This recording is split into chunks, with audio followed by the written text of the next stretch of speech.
My guppies never get sick now, but sometimes I still see them die. Hello guys, I'm Marina. It's said that it usually takes 3 generations for guppies to be fully acclimated to their environments. My experience over the past year is perfect evidence of this theory. When I was raising 2nd generation guppies, I still took special care about the temperature and the water when I moved them around, and still some fish might die in the tub. Now I'm basically raising 3rd and 4th generation guppies. Since March this year, apart from seeing some fry deaths, none of the juvenile or adult fish has ever got sick or died, and the fry survival rate is also getting higher. All of my shabby tubs, either it's clear or green water, don't have the fish dying there. I basically move them around at will, even from green water directly to clear water and sometimes the other way around, and they never die. But I do have fish die in this tank in the living room, not from illness but from accidents. Guppies love jumping, especially up against the waterfall to this filter. Then they will jump again because there's not enough room in there, so they will end up on the floor and dry up. Such tragedies happened once or twice before, so I used this plastic foam board to cover the aquarium, with this side nudged against the filter, so the guppies can't jump up there.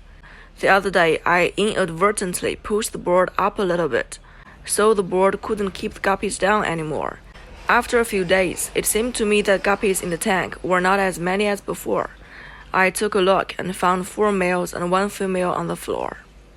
So always remember to cover your aquarium, or to keep the water level really low. And guppies die in more ways than this. Today, a lot of my fish died. How did this happen? Can you guys guess? It's beyond my widest imagination. I was walking by the aquarium in the morning and noticed something not so right. The plastic cup was upside down at the bottom, with a white dead fish in there.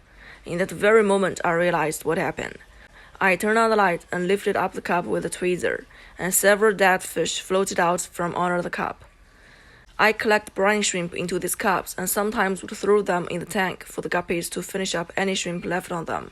And yesterday, somehow the cup landed on the bottom neatly and kept the fish in there, and they died of lack of oxygen.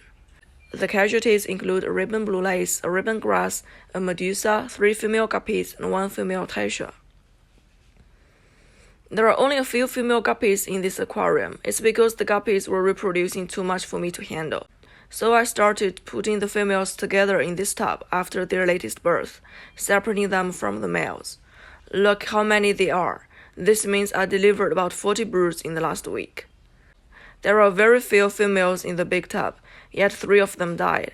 It's because the females are always hungry and they are the greediest for the brine shrimp.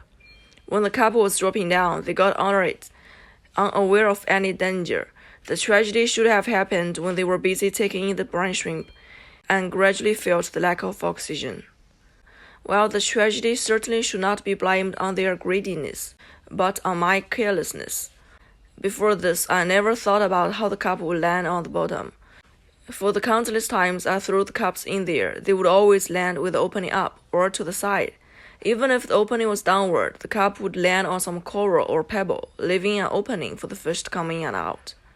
One of the fish that died is a female tetra. I don't know the English name of this particular type of tetra, or Chinese name either, actually.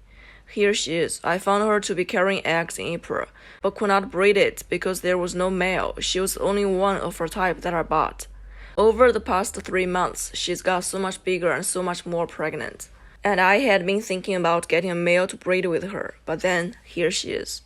Another fish that died is this medusa that turned out to be kind of pink.